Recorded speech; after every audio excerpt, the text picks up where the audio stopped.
Hello and welcome back to More Than a Game, a podcast dedicated to the Premier League, the A-Leagues and more. Today on the show, a new A-League season is looking real nice as 3 derbies highlight the weekend, despite some teething issues with the streams. In the Premier League, is it finally Ollie out? And a touchline tete-a-tete as the Reds rout Arsenal. I'm Colby, and I'm going to be your host today, and I'm joined by Tommie C and Damo. Boys, what a shitload of pretty good football on the weekend. Damo, what have you made of it all? Yeah, it's been great. I've watched a lot of football this weekend, a lot more than I have in weekends past. It's probably obviously because the A-League's back, and I'm sure we'll talk about that at length. But yeah, it's been a big weekend of football, so I'm a happy man. And Tommie, you're back again for another week after our midweek Ruse pod. And I see you're wearing the yellow today. Wasn't there on Wednesday, but we've got. This is the Lego kit, isn't it?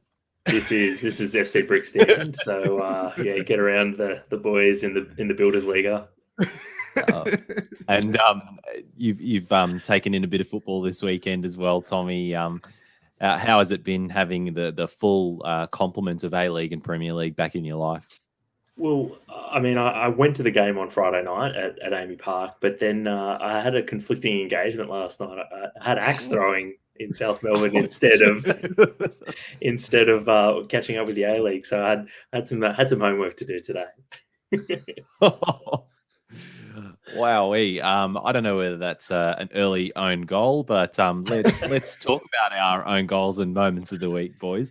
Tommie, we'll give you the floor, seeing as you've got it already. What stood out to you this week? Well, it's been a pretty exciting week, but for me, I couldn't go past the Premier League's rights being reissued again.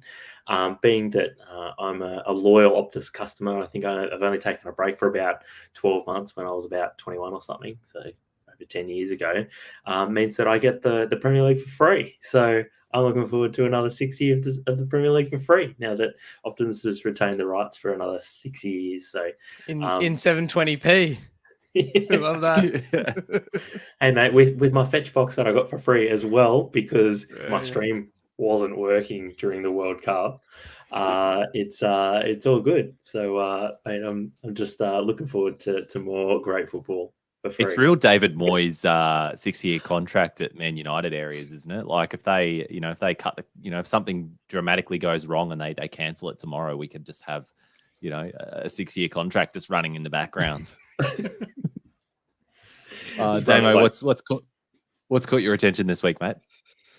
Look, I couldn't go past going to a live A-League game for the first time, I think, for me in about 2 years, apart from the grand final that Tom and I went to last year. But seeing Brisbane Roar play, obviously my team in Melbourne, I haven't seen that in a long time. I missed the last time they were here, and then the time before that was probably over 2 years ago. So yeah, that was my moment of the week was just being there in the flesh and watching them play. So. And I'm blowing up about that, Damo, because as listeners might know, this year I relocated back to Brisbane from Melbourne. And for the first time in probably, I would say, like 7 years or something like that, we're getting like, what is it, for the 3 out of the first 4 fixtures, the Roar in Melbourne, when usually we have to wait until sort of February or some crazy date like that before fixturing allows for the team to travel down to Melbourne. So I'm just going to have to wait to see them up here in Redcliffe. But, the day will come in a couple of weeks. So patience is a virtue. Tommie, I'll just give you my moment of the week first. And I mean, this has been mentioned a lot on social media, but the new song, Real Nice by TK Meidzer and Young Franco, it's an absolute banger. And like people are just vibing it all over social media. There's a few contrarians out there that don't really like it, but it's pretty safe to say that it's been universally praised by soccer Twitter, which isn't easy to do. And it's just one of those things. Like they've actually commissioned this song. The A-Leagues have commissioned, or the APL have commissioned this song to be like a brand new song for the leagues. And rather than picking up something existing. And with that kind of thing, it's so fraught for it to just be cringe and just corporate-y and shit. But it is just an absolute banger. And, the gamble has paid off. Confirmed it slaps. I think the hardest thing to do was to make it sort of relevant to football, but not sort of in your face that it's relevant to football. I mean, I think it's like the second or the third verse where there's a few football references in there, it's a reminder that, yep, this is like the official A-League song, but it's not like, it's not 3 lines or something like that, right? Where it's just constant bombardment of football references. So yeah, it's nice. It's my favorite commissioned football song since Cup of Life. So that's kind of where it's sitting for me. Here we go. Ole. All right, boys. Own goals, Damo. What haven't you liked this week? I've got a few own goals this week. First one, it's more of a sad thing rather than own goal, is the news that Sergio Aguero is likely to retire with a press conference in the next couple of days or early during the week. So I had a heart condition on a few tests, and then, I mean, if you're a pessimist or a conspiracy theorist, you'd probably think that it's his way out of his contract at Barcelona that he doesn't really want now anyway. So it's sad on all accounts. He's been a great player for a long time and loved to watch. So that's sad. But my actual own goal this week is, and I'm not sure if you guys saw this, but Chelsea in their upper west stand at Stamford Bridge are increasing the season ticket prices by 3-fold for next season. So they're going from £1,250 a season to £3,900 for a season ticket in the upper west stand, which, we might have to get confirmation from George and any other Chelsea fans, but according to some other Chelsea fans that I know, that the west stand is the most tough of Chelsea fans, so it doesn't really affect them anyway. Oh, it's fine then. I mean, they just need to protest it. It worked for Liverpool fans when the ownership group wanted to put the ticket price up. They all walked out, and it was pretty swiftly dealt with. But it's, I don't know. Maybe this kind of thing flies in London. You never know. Probably wear it as a badge of honor that, like, they pay that much money. Bragging rights. Throwing, you've got football fans throwing coins sometimes. These guys are just like throwing credit cards and stuff. Are these the same Chelsea fans that go home to their super basements in London? Those 6-story basements? Yeah, I think so. I think that checks out. They don't have basements. They're on penthouses. Come on, Damo. Tommy, what was your own goal this week, mate?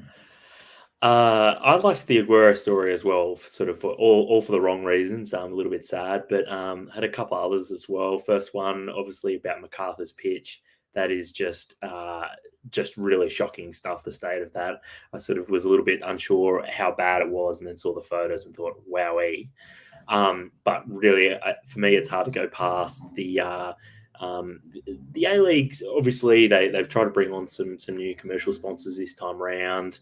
And look, some of them have been more subtle than others. I think the one that I hate the most has got to be the Harvey Norman replay.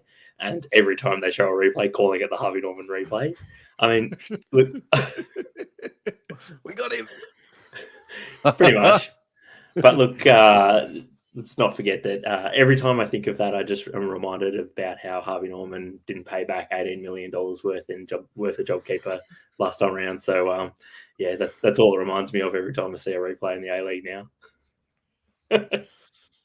I think last night I made a comment that I was watching the McDonald's halftime of the Isuzu Ute A-League Men, and they were talking about the Harvey Norman replay, and it made me feel like it was real NFL vibes.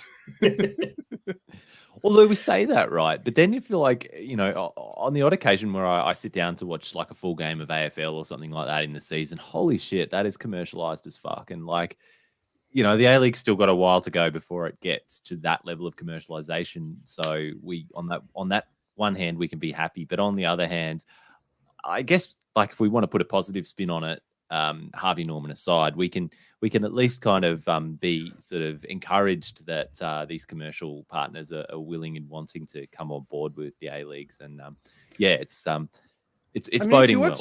if you watch any other sport across the world, that it's just full of advertisements. Football is one of the very few sports that is really just fraught with advertising throughout the broadcast. So, um, it just feels a little bit strange for it to be happening on football. But if you watch other sports, you're so used to it.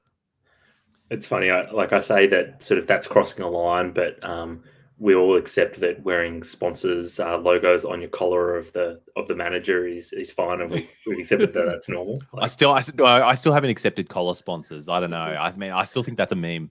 Just like all the Channel 10 advertising for the A-League, it's just I love it because it's our league and it's the meme league. So that's one more entertaining factor is if we needed another for the greatest league in the world.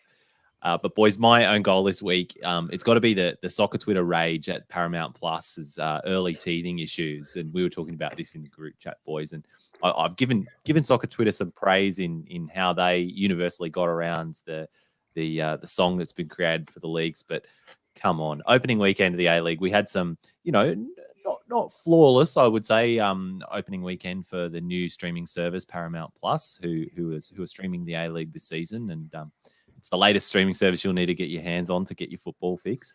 On the opening night, we had the blue buffering circle that just wouldn't quit. And on the Saturday night, we had delayed comms in the Woo game. And I think there are a few other little bits and pieces around there as well. But I mean, people were disproportionately just losing their minds at this. And maybe I put it down to everyone was just so keen to watch some football, and I was so excited for the A-League being back. They were a little bit upset, but my God, like it's like they forgot all about Optus, like botching the World Cup and having to hand it to SBS like midstream. And now it's considered a great streaming platform. Like, guys, come on, just take a step back. It was given that I only caught this sort of the following day, I thought it was really interesting, given that everyone just blew up over it. I mean, all of the replays I thought actually worked really well, and I thought, oh, cool, this platform seems flawless. Yeah, apparently not. Catching up on Twitter.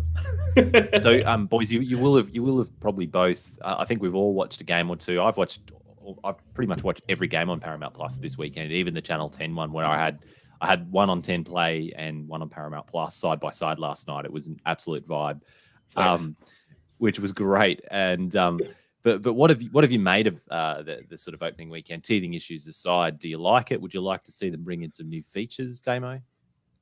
I'm just liking the breath of fresh air with all the different commentators, different opinions.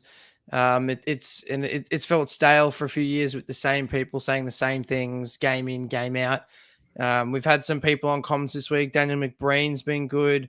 Kenny Lowe. Kenny Lowe was on the Perth game, good. Which was great value.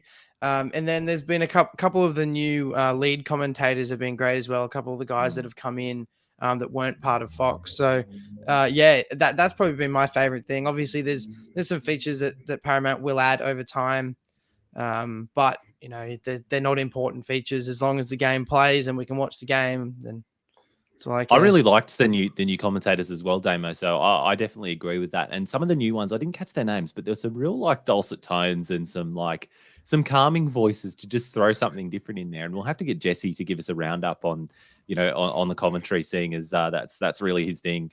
Next time he's on the pod. I think the one you're referring to is Robbie Thompson, the guy from the League One World feed. And he's got quite a sort of soothing sort of. I could listen to an audiobook from that bloke. He was good. Well, he's used to commentating by himself because those world feeds commentators are just by themselves. So he just constantly talks, and he never really made time for the co-commentator. He's I don't know, like he's got a very sort of smooth, sort of calming voice. It's like he's made for, was it Smooth FM? Like that that late night radio station.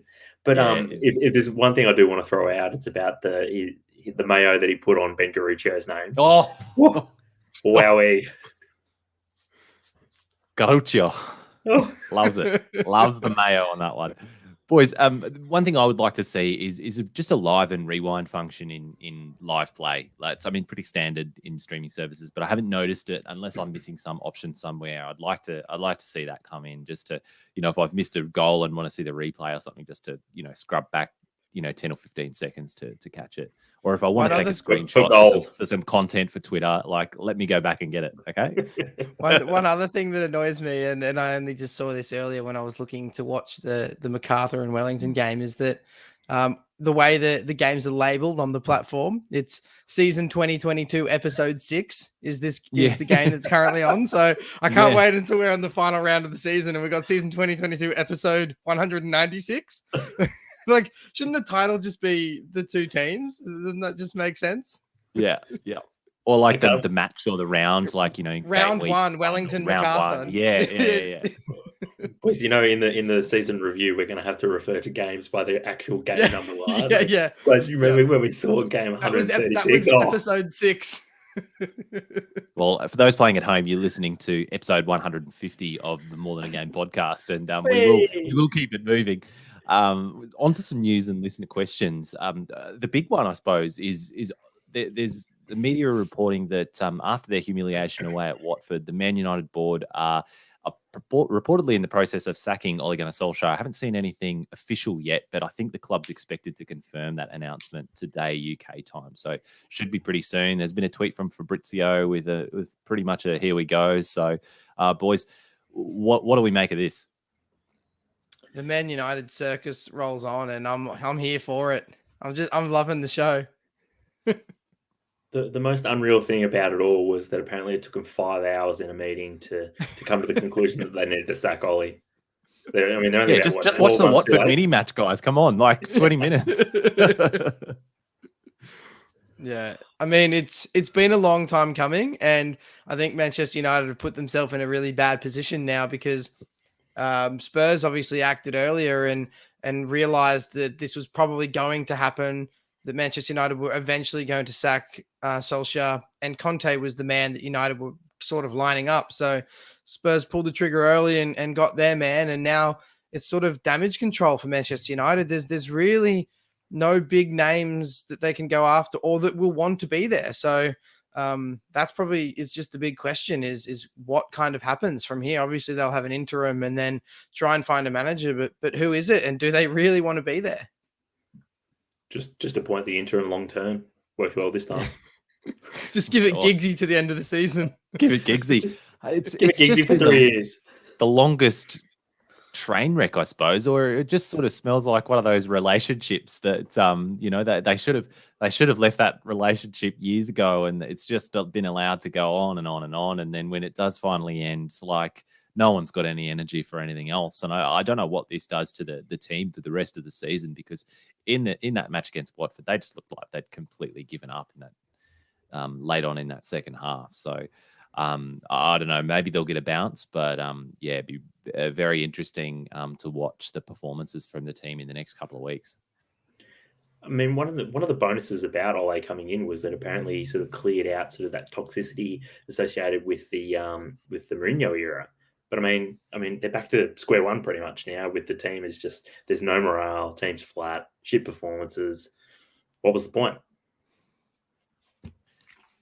In other manager appointment news this time, it's a moral victory for Ange Postecoglou, who's got Celtic back in form, and Stevie G's promptly just left Rangers, and he's been appointed the manager of Aston Villa, and got his first win overnight as well for the Villains over Brighton. Boys, do you think this is a good appointment, Tommy, for Villa?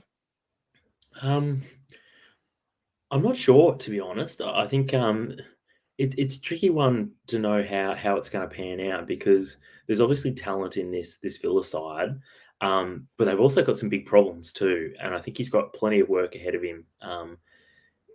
I do suspect that there's a little bit of a cultural shift that's going to have to take place, and that's probably going to be the biggest challenge for him in the short term is how to turn around some of the morale and the culture there. And I mean, by all reports, that was one of the big problems associated with his arrival at Rangers, was he had to turn around sort of an underachieving culture. So, I mean, he managed to do it there. Maybe he can do it again at Villa. Well, if there were cultural problems in the dressing room, I think we were saying on this pod a week or two ago that a lot of them were between the captain and the manager, and once that happens, it's pretty bad news for the manager. But Tyrone Mings looked in good form in that game. So, Stevie looks like he's off on the right foot at Aston Villa. So, time will tell what appointment that will be. And it's going to be really interesting to see,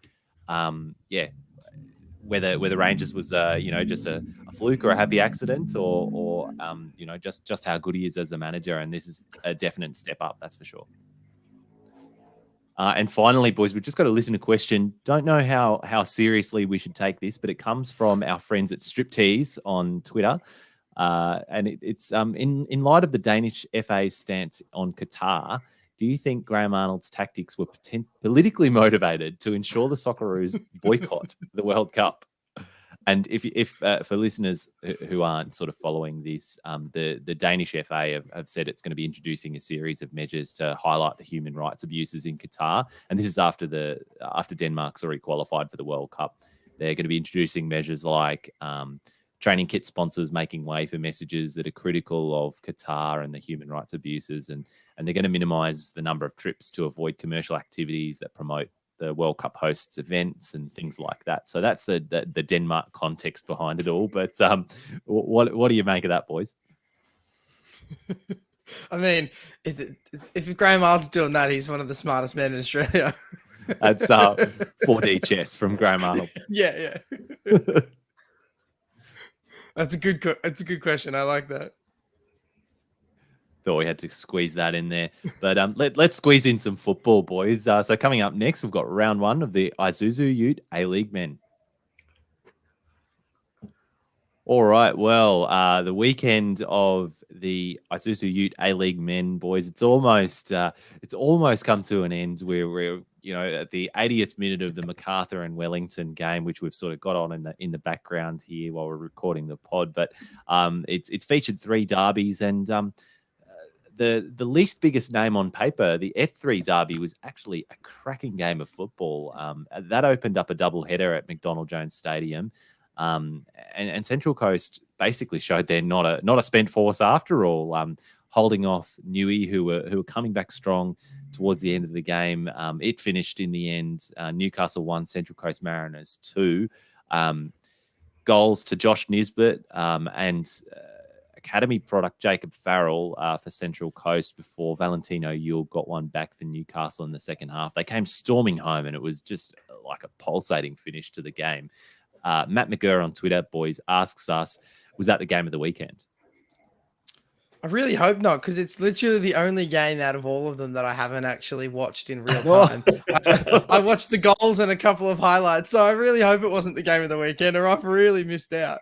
Spoiler, it was. Unfortunately, I think there's some sort of, it was probably sort of the low-hanging fruit in terms of exciting matches, though, because whilst it was fantastic that the football was back and the A-League was back, and a lot of the games just didn't live up to the sort of the excitement and were a little bit flat. And I mean, the Friday night's game, at least the first half, felt like a preseason game still sort of on the pitch, unfortunately. So great that the F3 derby did bring the fire, because that finish, that was what I caught of that, the final 20 minutes. And I mean, there was spice in that, and it was great to see. And it was great for Montgomery to get a win to start off the season as well. Many people questioning how he was going to go this season, but he's off on the right foot. And they were talking. The commentators were talking in this game about how he was the youth boss, sort of stepping up as the full-time manager. And it's not an uncommon path for coaches to get to take in their managerial careers, to sort of step up from managing the youth team to managing the main men's side, and with that often comes great knowledge of the youth players in the club. And it was youth prospect Jacob Farrell, who Montgomery had clearly identified, and just who scored an absolutely beautiful bullet diving header off Cy Goddard corner to sort of give Mariners that sort of 2-0 lead at the time. Boys, big value in knowing the youth setup and identifying the key players to bring through at the key times, Tommy? It's always tricky with youth players and bringing them through, isn't it? I guess we saw sort of the benefit of it last year, but it's I think the balance, the timing and the balance of bringing in young players at sort of the right time, so that they don't, I guess, lose their confidence, and playing them in sort of the right matches. That's really the tricky part about sort of blooding youth, and making sure that you're giving them the right blend of sort of coming on for maybe 30, 40 minutes, and when to start them. So it's really tricky. I think for Central Coast, that's kind of the roots of their club, and that they've gone back to that. Historically, they've created a lot of great young players and put them through to the first team, and a lot of those have become Socceroos even. So I think for the Mariners to get back to that sort of feel as a club, that's probably the best direction for them. So I'll just call out, boys, since you both didn't see the full match, I'll give you my sort of highlights of who I think really stood out in this one. A lot of the newcomers to the league stood out. So I thought that Pena was brilliant. He was constantly splitting defenses with his passing game. Penetration. Moreshe, the Brazilian at the Mariners, came on as a sub, made his presence felt very early. He was physical and just giving it to the Newcastle home fans straight away. So I think the Mariners will like him. Mikel Tadze, the Georgian, a lot to like about him. Very passionate. He was just absolutely blowing up when he hit the woodwork, and he went close a couple of times as well. He looks like he'll be quite a player as well. So those were just, I mean, could be very, very passionate, very, very passionate. That same kind of like Eastern European spunk. Yeah, I liked it a lot.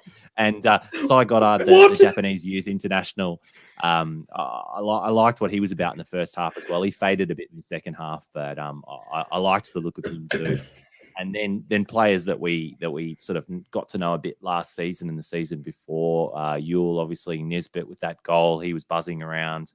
Urenia as well looks like he'll have another very strong season for the Mariners. So a lot of good structure in that team still. And boys, one other thing to mention about this game, we were mentioning about the comms before. This was Teo Pellizzari and Andy Harper on the comms. So yeah, it was an interesting mix there, because they both sort of play it straight at times. But we did get some choice quotes, and I've just picked up one here when I was listening to the game. They were talking about the weather in the stadium and the breeze swirling around, and the corner flag picking up the breeze. And Harper just goes, "Oh, it goes flaccid when you mention a gusty breeze." Wow. So, compare that with the Eastern European spunk, and we've got an interesting game on our hands. I just didn't know the right adjective to go for, boys, but he's got something about him. So you watch Mikel Tadze and see what you think. But let's keep it moving though. We'll go to the Friday night game, because as we said, the Saturday night games were pretty dour, and we will cover them. But let's talk about Melbourne City, Brisbane Roar. Melbourne City 2, Brisbane Roar 1. Tommie and Damo, you boys were both at this game. I'll go to you first, Damo. What were your overall impressions? Overall impressions was probably that City were underwhelming and Brisbane were better than I thought they would be. Is probably how I can sum up the game easiest. Like Tommie kind of said earlier, the first half was a bit flat, but the second half was very entertaining. And I thought, ironically, City's front three, which everyone has spoken about, the three Socceroos, were arguably three of the worst players on the pitch. So it's, City just weren't firing. That's clear, but they still got the 3 points. So it'd be good to see what you thought of the game, Tommie. Yeah, I wouldn't disagree with your point about the City front three just looking pretty flat and a bit underdone, truth be told. Obviously, they were in Socceroos camp for the last 2 weeks, or 1 to 2 weeks. But look, this City side is so well drilled that even when the front three isn't firing, they still found a way. I thought Connor Metcalf was really good, and I actually thought he was really unlucky not to get any points in the Johnny Warren medal or the Alex Toad medal. I can't remember which one it is that they show up the points after the game for. Thought that was really unlucky, because I thought he was outstanding. Again, obviously got a deflected goal as well. But look, I thought as far as the Raw went, I thought that they had set up really smartly from a tactical perspective. There was no room in between the lines. There was and they set up with like a back five, which I don't think they normally set up with a back five. Correct me if I'm wrong. It was sort of a back five. It was one of those formations where you've got the ball and your wing backs get really far forward, but when you don't have the ball, everyone kind of sits in, and then Steinman sits in between the lines. So the Raw have played a back three for a long time. Yeah. But obviously when the other team are going to have 60, 70, 80% of possession of the ball, that back three more often than not becomes a five. It's a pretty flexible system. But curiously, the back three or back five actually sat very high, and it meant that there was space. There was a little bit of space in front of the City centre backs for them to play, but there was zero room for that front three and even the middle three to play in, and it just made it really, really difficult for them to sort of get any decent rhythm. And the score did finish 2-1, but not without some controversy. Kai Truan looked to have the ball in the back of the net for an equaliser, only for the linesman to raise the flag for a very narrow offside, which wasn't reviewed by the VAR. Damo, was this just a case of it not being able to be reviewed because it wasn't clearly and obviously an error by the linesman, or an error that occurred in the passage of play?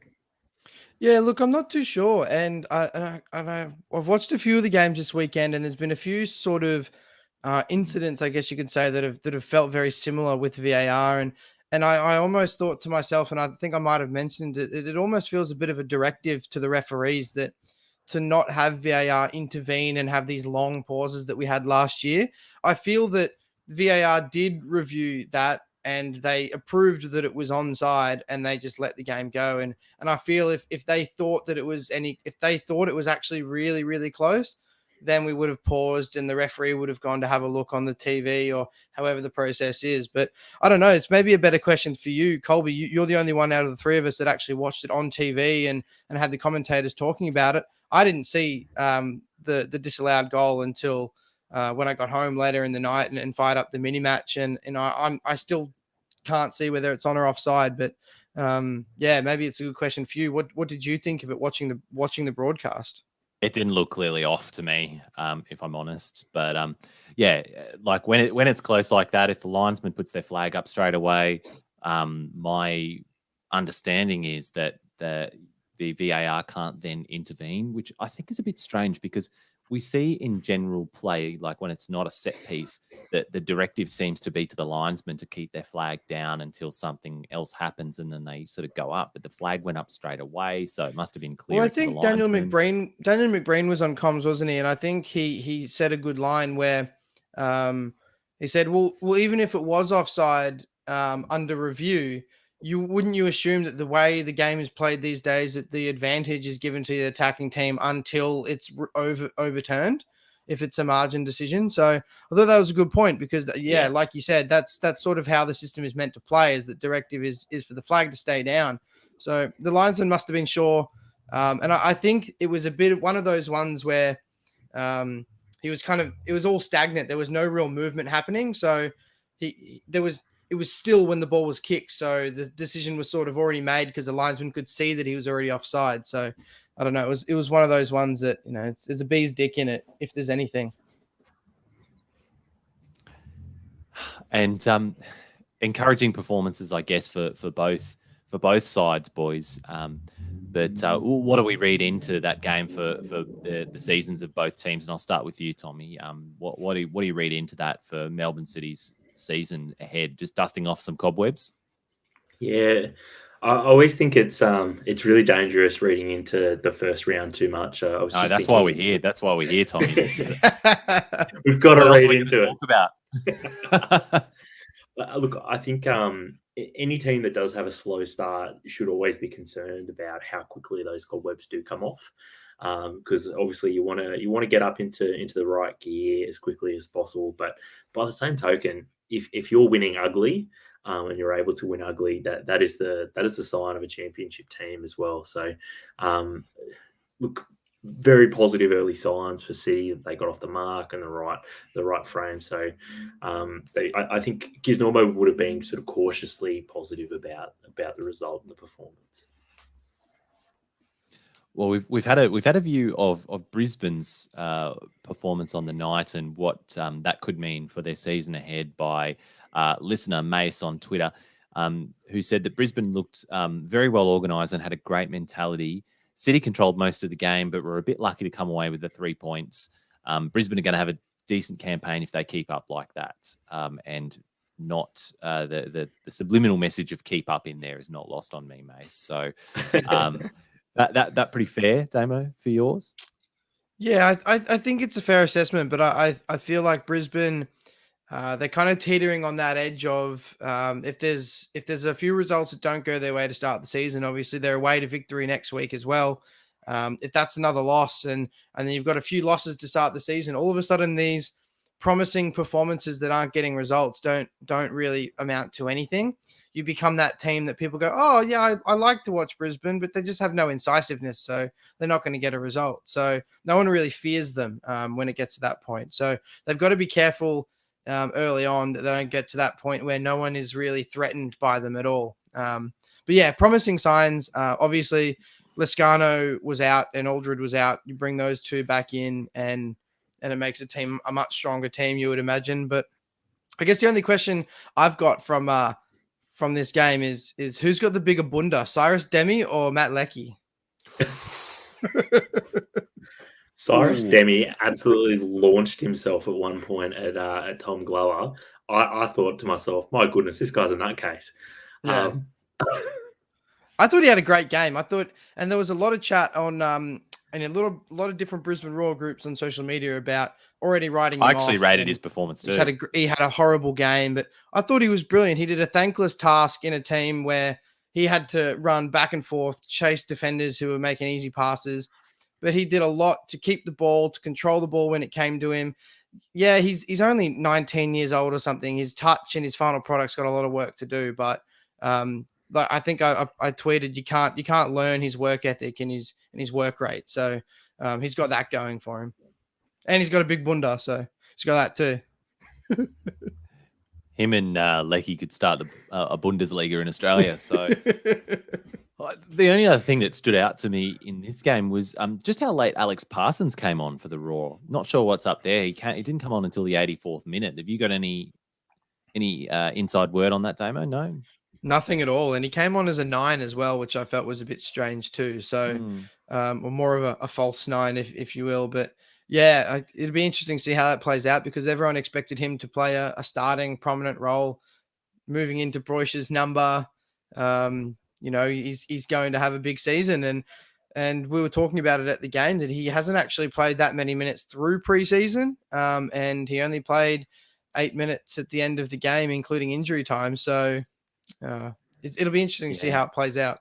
Yeah, looking forward to seeing how he's utilised. Maybe it will be different when the other number 9, Lescano, that's come into the side, actually comes back in because he was, of course, out for this game. So he's still to come in, Aldridge still to come back. But we've got to move on. This is not the Brisbane Roar hour, so we'll keep it moving to the Sydney Derby. This was a bit of an arm wrestle. Ended up in a 0-0 draw. As Western Sydney hosted the Sydney Derby. Quite a defensive performance from Sydney FC. But Tommie, who do you think's happier with the point here? I suspect that they're both equally happy with a point because I think this would have been a game that both sides, and it was illustrated through their tactics, that both sides would have just didn't want to lose. I think. Not only was it a derby, but you start off the season with a loss, and it can set the tone for the next couple of weeks as well. So I think they'd both be happy just not to have lost, and that they're not going to be sort of in the bottom 3 or 4 teams already, just by virtue of having had a loss. So funny one, funny game though. Really, I thought. Jack Rodwell's his distance, his shot from distance, that was probably one of the big highlights of the game in a game that didn't really have that many highlights. Well, for me, the highlight of the game was Reece Williams' post-match interview. I don't know if you guys saw it. He was having a lot of banter with whoever was interviewing him, and he just looks happy to be back playing football, and he was really enjoying himself. His voice was so hoarse after the game. He was screaming at his defenders so much.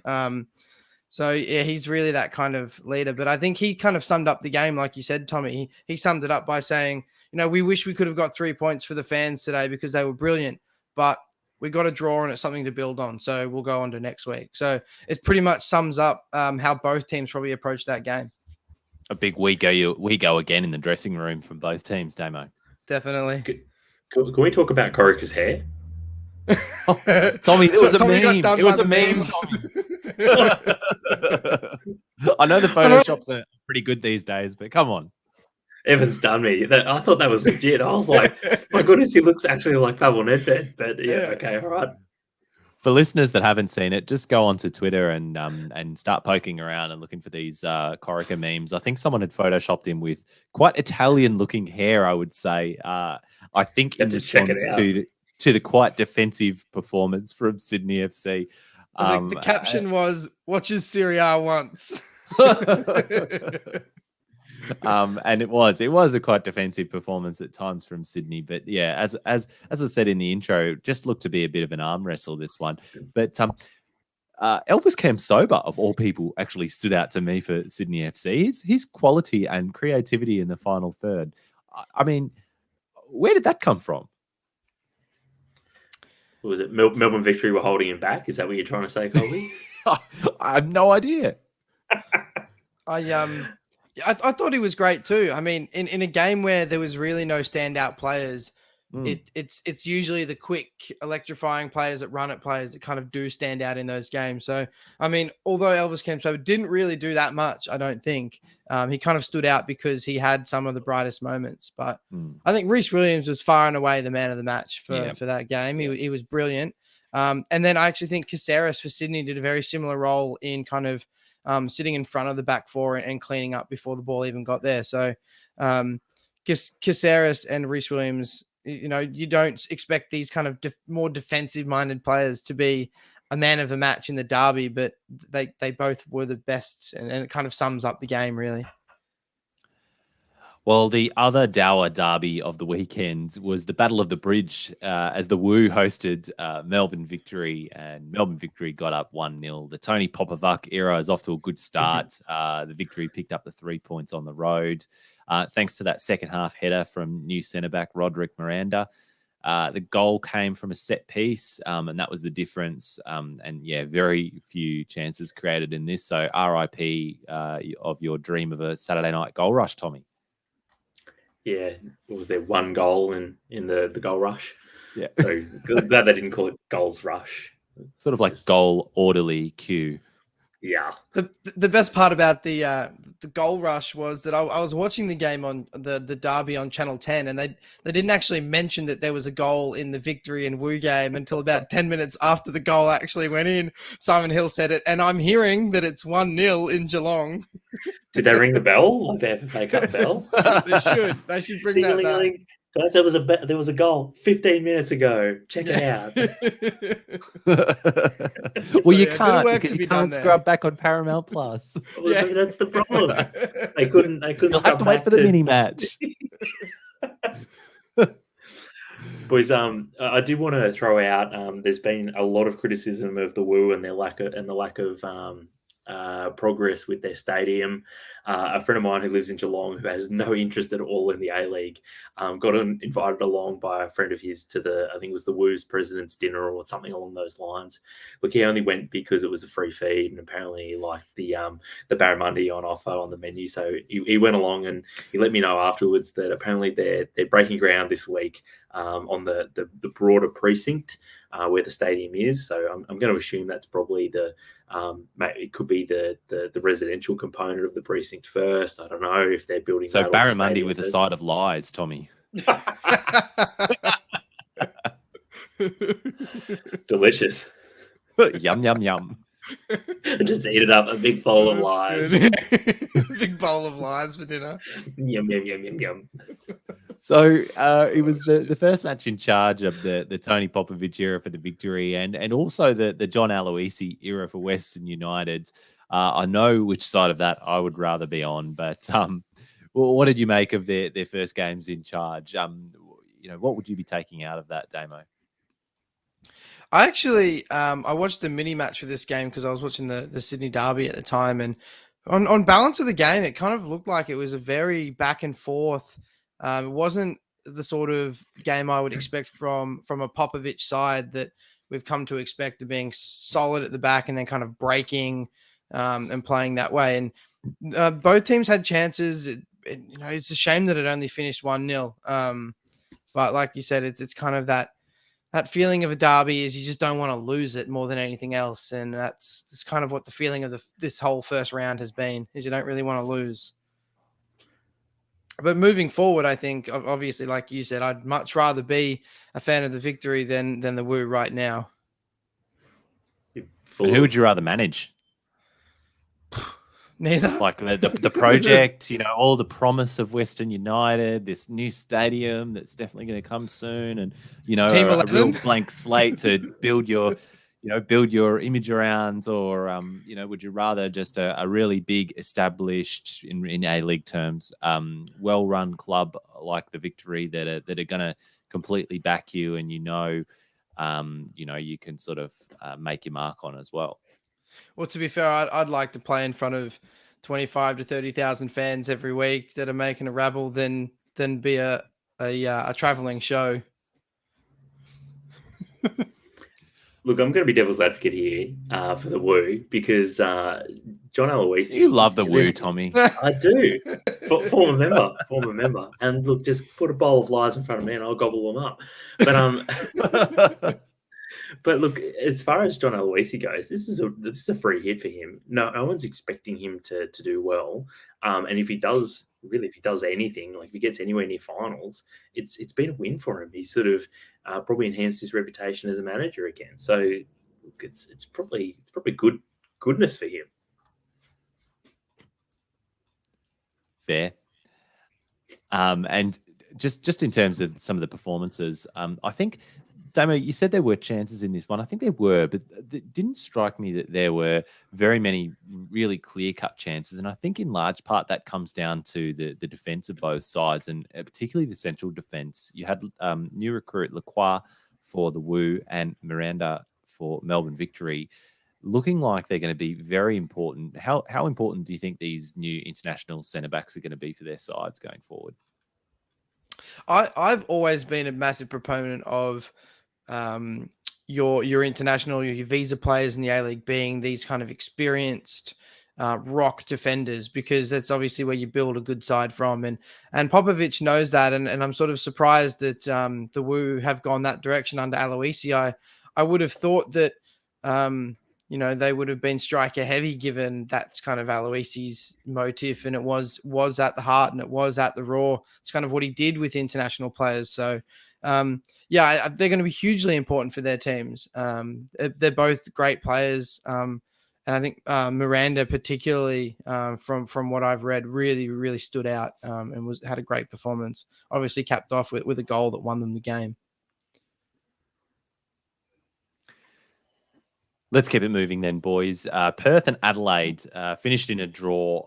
This was a big game in terms of crowd numbers. Completely sold out HBF Park over in WA. Whether they were there to see Anthony Burke-Gilroy and Yengi, or whether they were there to see Premier League player Daniel Sturridge. Either way, bit of good media helped them on their way there, and it looks like an absolute cracker. What did you make of this one? Yeah, I watched all this game last night. I actually thought it was a great game to watch. The stadium really felt really alive in Perth. There was a lot of people there. I think it was the biggest attendance of any A-League game this week by a fair way. And yeah, it just... What about the Sydney Derby?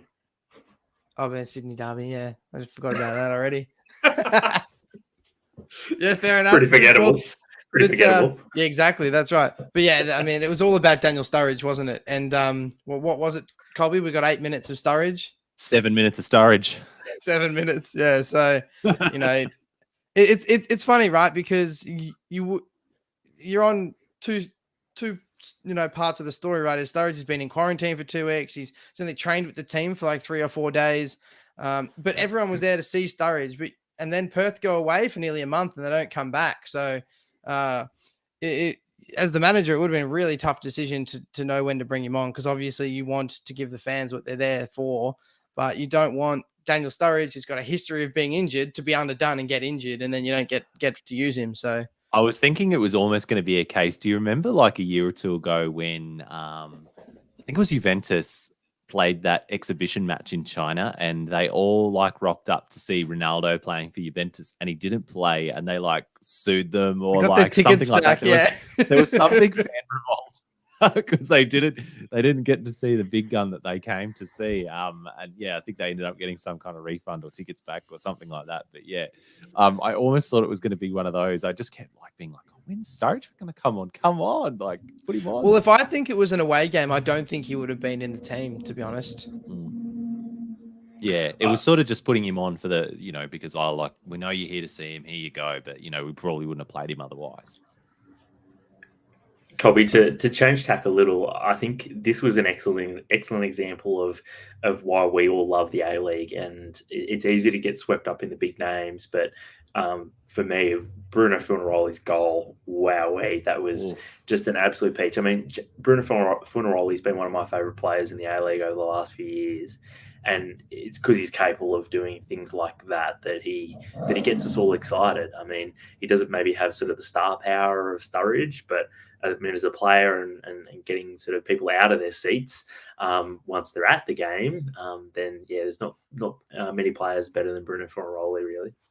That's right. You got to get the bums on the seats and you got to get the bums out of the seats. Well, I actually think Perth were quite lucky to escape with a draw. The back end of the game, they looked good, but for the vast majority of the 90 minutes, Adelaide dominated the game and looked really, really good. And that was even with Craig Goodwin on the bench. That's my boy, Craig Goodwin. So, he's only going to come back into the lineup and make him better. But I think we were talking before the game. If there was anyone that was going to copy Daniel Sturridge's dance, it was going to be Cassini Yangi. And what does he do? He did his own TikTok dance. that was going to be my own goal, Damo. That's my dance. That was going to be my own goal. You had your chance to do the Sturridge dance and you didn't do it. Come on.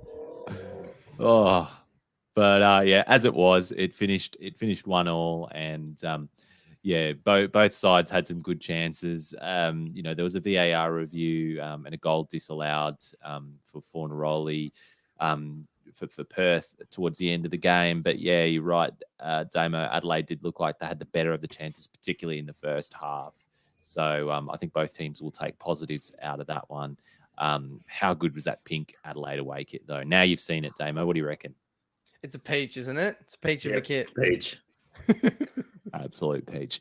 And just a final game. It's just finished up. MacArthur 1, Wellington 1. Goals to Rose and Gary Hooper from the penalty spot to finish out the round. Coming up next, Premier League match day 12. Boys, a big weekend in the Premier League as well.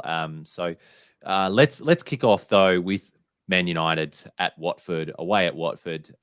This game was absolute carnage. It kicked off with Josh King being taken down by McTominay in the box for a penalty, for Sarr to step up, miss the penalty, but Kiko Femenia scoring on the follow-up, only for that goal to be disallowed for Femenia encroaching, for Sarr to step up to take the penalty again, placing it in the same spot again, having it saved again.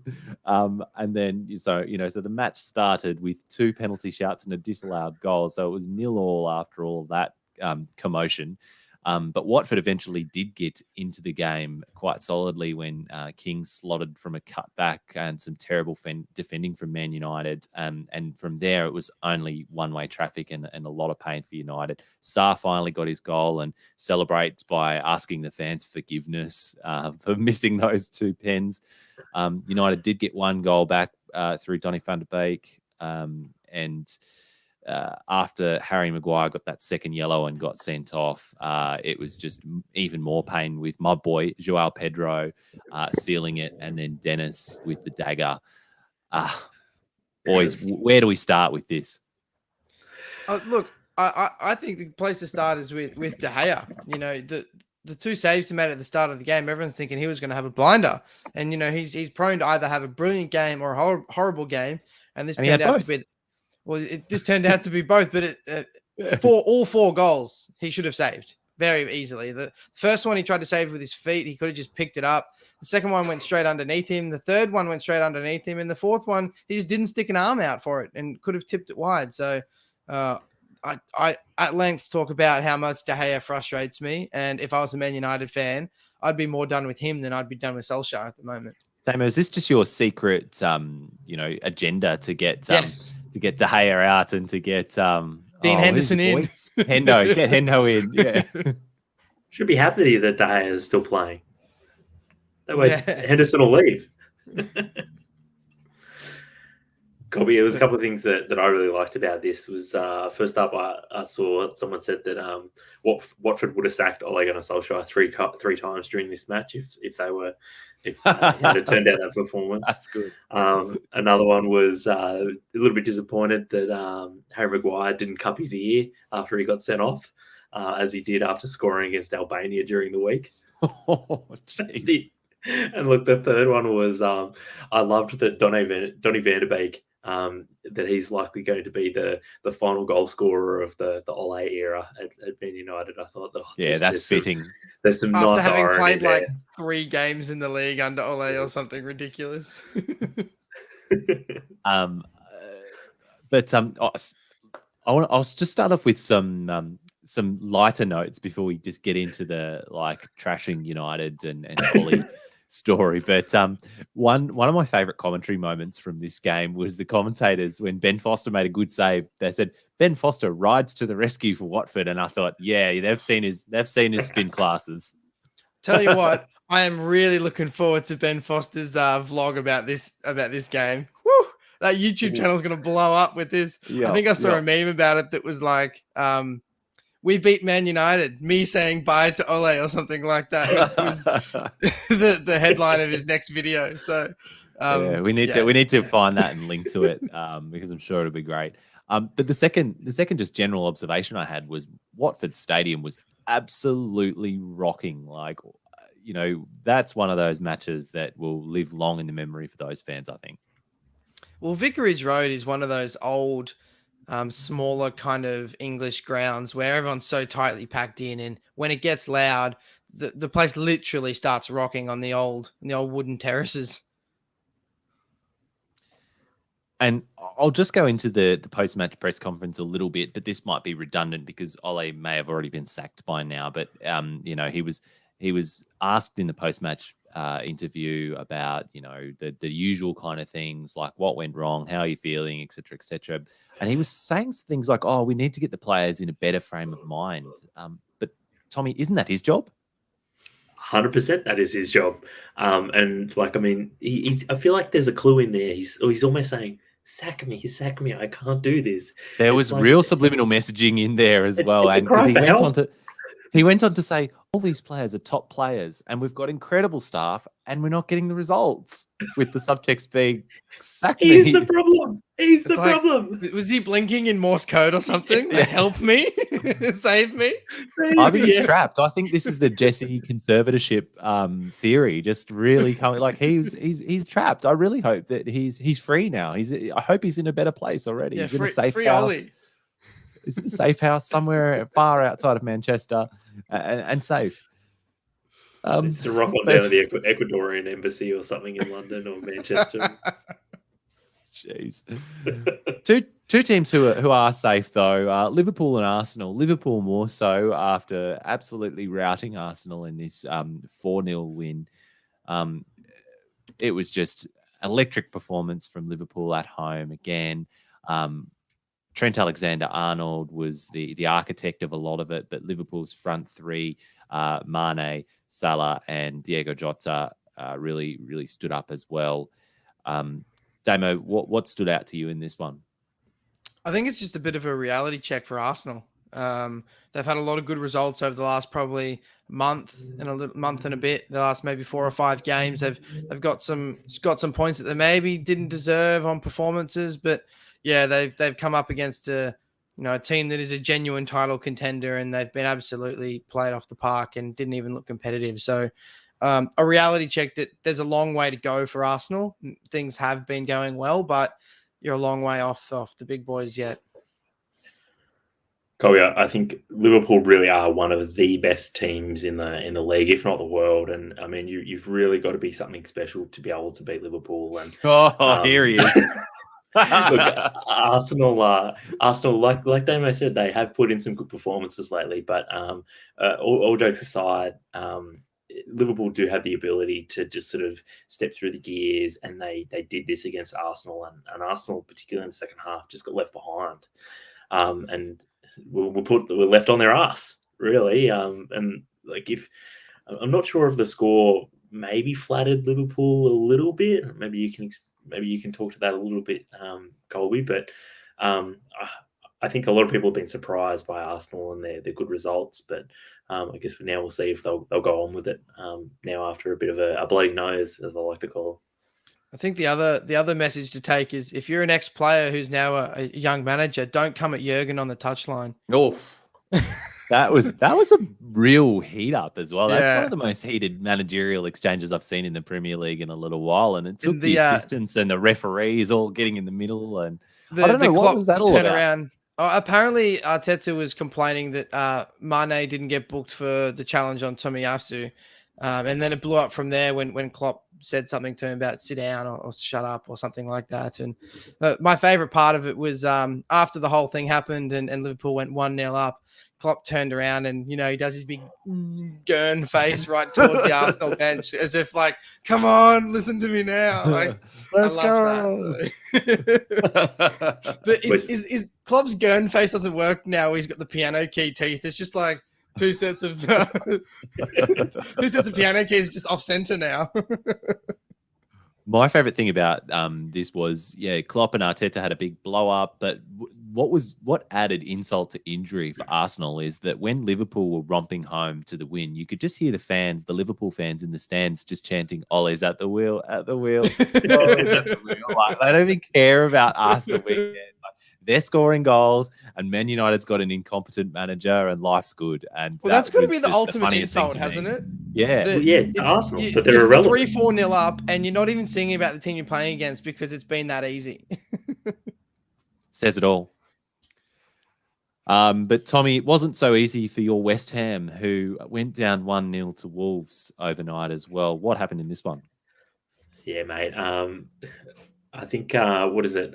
This was West Ham's first loss in 8 games in all competitions. In that run, they'd beaten Spurs, City, and Liverpool. City on penalties, obviously. They're in 4th place in the league, unbeaten, and top of their group in Europe. They were due a poor performance. They have been playing really well so far this season, but look, this was probably West Ham's worst performance for quite some time. Apparently, Kurt Zouma and Declan Rice, they sort of basically stormed off at the end of the game. Just quite a few players, I think, were pretty frustrated, I think, with this performance, but it's kind of been coming to some degree as well. I think Souček is definitely due a rest. Alex Kroll got COVID a couple of weeks ago, and so he hasn't really been able to give him, Souček or Rice, a bit of a break. And so I think the fact that they've got another Europa League game this week, we talked about the struggle of trying to bring in rotation and the challenge for Moyes. But I mean, now you're starting to see the impact of not really doing that much rotation in some key areas in the team. And look, full credit to Wolves. I mean, I think it was about a month ago we were talking about them as relegation candidates if Lage didn't do the right thing. And I mean, they're up to 6 now. They're flying. Yeah, well, Wolves lost 3 of their first 4 games, and then to start the season, and since then I think they've got 5 wins, a draw, and a loss in their next 7, and they're in great form, and not just getting results, they're playing really good football. Yeah, Pedence back in the side as well and looked pretty good. Jimenez looked like he had quite a good game as well. So they look like they're starting to click now finally. Jimenez looking confident as well after finally coming back after that injury as well, which is great to see. Let's just go through a few of the other results now. We don't have time to go through them in detail, but there were some wild-looking games overnight. Absolutely wild. And, not the sexy headlines either. So Newcastle and Brentford, 6-goal thriller. This one just looked like it went back and forth with Newcastle opening up the scoring with the Lascelles header, only for Ivan Toney to drill it across goal and get Brentford right back in it straight away. Brentford then took the lead, only for Newcastle to go up through Joe Linton. Minutes later, Brentford got a deflected goal to give them the go-ahead, and it was Alan St. Maximum with the cartwheel celebration and the first-time finish to give Newcastle the draw and the much-needed point. They're on the bottom now after Norwich got up in their game. But the thing that stood out to me probably the most about this game, catching up on it this morning, was the commentary. Who is that? I need Jesse here, but who is that commentator? Do any of you know? Is it Ethan Okoku or No, he's the one. It's the one who's always really excitable. Is it that guy? Yeah, he's really excitable, and his like diction. He takes like a long time between each word, and it's just like he was hysterical in this game. It was absolutely wild. If it's the guy I'm thinking of, I actually don't mind that guy. I don't mind him either, but brilliant game. One that I wish we had more time for, but we've got another 6-goal thriller that happened overnight as well, and it was Burnley Crystal Palace. We're talking Dow football in the A-League before, and you see Burnley Crystal Palace, and you're expecting a 0-0 draw. Crystal Palace have been quite defensively solid this season, and Burnley, a typically defensive team. But it was crazy as well. Benteke got 2 goals, so something's like going a bit wrong. And Burnley threw a few set piece goals. Ben Mee and Wood with a particularly soft glancing header. And then just a worldie from Maxwell Cornet in the end. Shades of Timmy Cahill with the over the shoulder and volleyed into the top of the net. Other results, boys. We've mentioned Norwich before. They got up against Southampton 2-1. Southampton opened the scoring with Shay Adams after a bit of an improvised assist from Armstrong, but Norwich came back almost straight away with Pookie beating McCarthy at his near post, and then Hanley laid on with captain's contribution heading down, but again looked a bit soft from McCarthy. So maybe it was a case in this one of McCarthy having a bit of an off night, but sorely needed win for Norwich. Pookie Party's back. You're picking him up in fantasy, Tommy? Nope. And we also mentioned at the top, Stevie G got his first win in charge of Aston Villa. They got up 2-0 over Brighton. Some big chances in the first half for Brighton, but they didn't capitalise on that. Both keepers pretty active in the first half. Steele in at Brighton for the injured Sanchez, and Martinez both in it with big saves. But then it was very late on, like the 84th minute, Watkins curled one in at the Holt end, and then Mings smashes in after a save wasn't cleared, and that was enough to give Villa all 3 points. And finally, Chelsea 3, Leicester 0. Leicester hosted Chelsea, and Chelsea got up through goals to Rudiger, Kante, and Pulisic. One interesting note from this game I've got is Chelsea's defenders just keep scoring goals, and I've got a stat here that says, it was at the time the top 4 or the top 5 rather goals scored in the Premier League by defenders. Chelsea have had 13 goals scored by defenders in the league this year. Liverpool 1, Man City 1, West Ham 4, Man United 0. So league goals scored by defenders. Chelsea, I don't know what it is. Tuchel's taken the build from the back very seriously, isn't he? Yeah, Lukaku's got a long way to catch up when he eventually makes his way back into the team. And so that's pretty much it. But still to play this weekend, Manchester City are at home to Everton and Tottenham taking on Leeds. That will do it for us, boys. That's all for today, and thank you again, listeners. As always, we're really pleased that you've joined us again. If you've liked the show today, make sure you subscribe to the podcast if you're not already. If you're a new listener who's just come back on board for the A-League, welcome. Subscribe to us on whatever feed you listen to your podcasts in. Get around our YouTube channel or Twitter or Facebook. We'll link to all of those in the show notes. But we'll be back next week with round 2 of the Isuzu Ute A-League Men. Match day 13 of the Premier League and the Champions League continues. But until then, enjoy the football. See.